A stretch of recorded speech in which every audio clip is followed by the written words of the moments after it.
Russians having won 3 of the 4, only Valoria, the lone American, with a victory. We come down to the super heavyweights. Dominick Guinn of the United States, Alexei Lezin of Russia.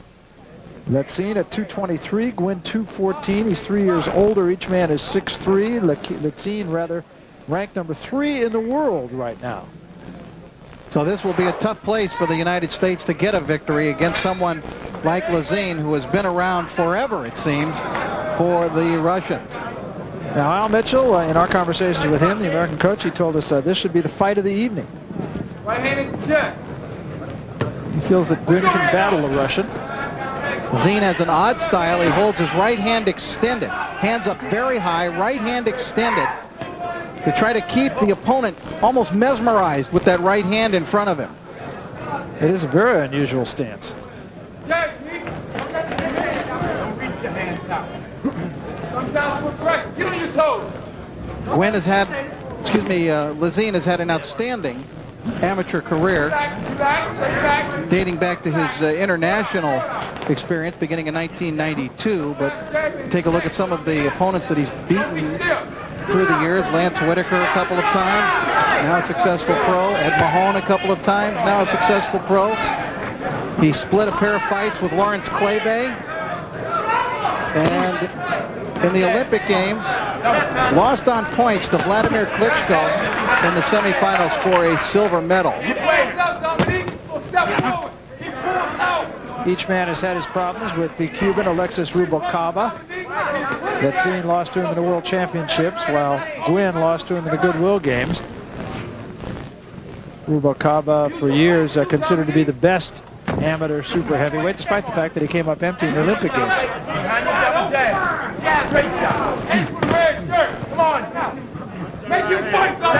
The Russian more active so far than Dominick Guinn. Bouncing around that ring, doing most of his fighting with that lead right hand of his. Showing fairly good quickness, good feet. Not your plodding, even though he is upright, he doesn't seem to be your plodding upright European heavyweight. Make him fight. Make him fight, Dominick. 223 pounds for the Russian, 214 for the American fighter. These are not real big men as super heavyweights go. A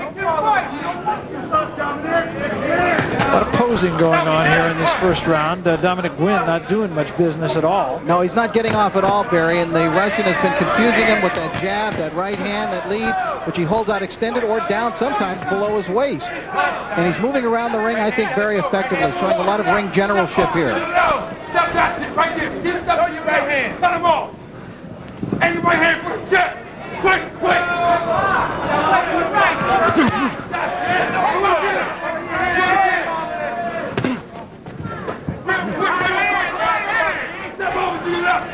Guinn's got to get busy. Yeah, not doing anything here in this first round. Took a right hand right on the button from Lezin.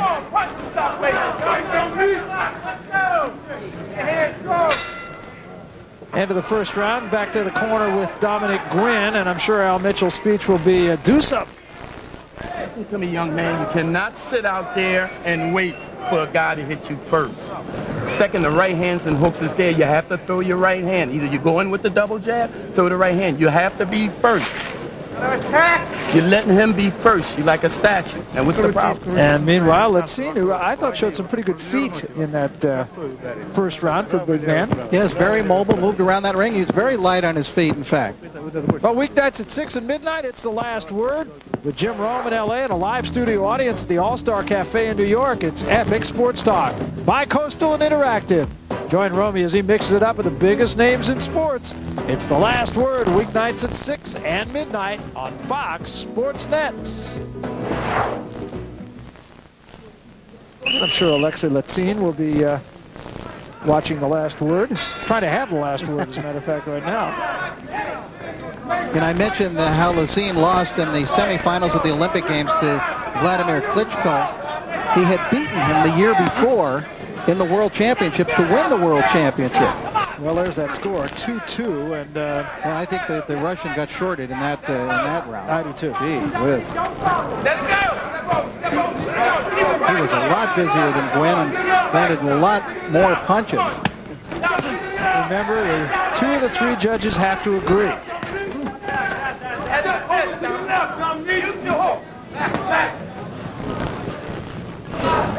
This is a very confusing style, the way he paws with that right hand. And I think it's been so confusing for Guinn that he just hasn't been able to launch his punches. He's been kind of waiting and watching.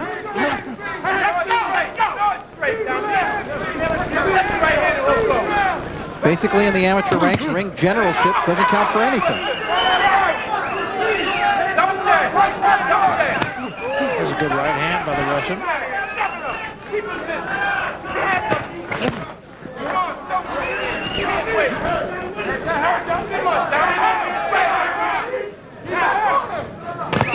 Lezin was knocked out by Alexei Rubalcaba in the World Championship. That came in the quarterfinals.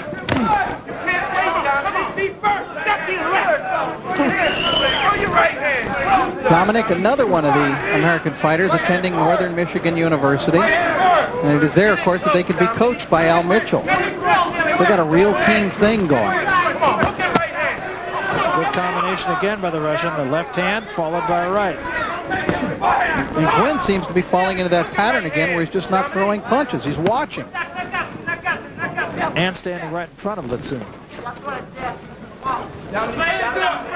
Well, this is what can happen in an amateur bout, though. I see this fight as he's warned by the Russian official Yevgeny Sudakov for a low blow.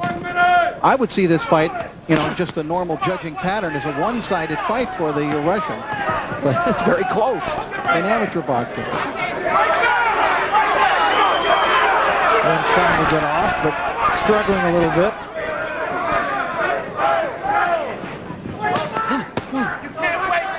It's a good jab. And he throws it from different places because he starts his right jab, sometimes down low, sometimes up very high. You can see his right hand now down at his hip. Dominick, you can't wait. Walk right hand. Go.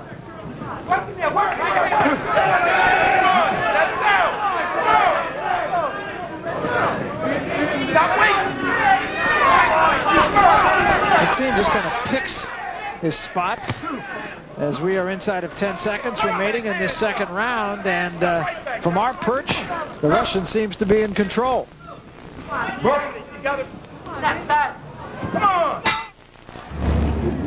The instant he understands the difference between winning and losing, that's when he'll know he wants to be a champion. Join USA Boxing's Ring Corner Club and help support the best in Olympic-style boxing. Your membership entitles you to a free Ring Corner Club collector's pin and an official club card. To join, call USA Boxing and help these young athletes become true champions.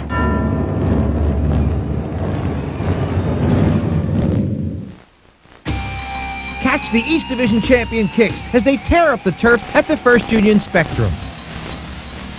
Join Kicks favorites Don D'Ambra, Kevin Sloan, and Peter Pappas, along with NPSL Defender of the Year Matt Knowles, on Saturday, November 28th, as they crush the Montreal Impact. Season, mini, birthday, and family plans are available through the Kicks at 1-888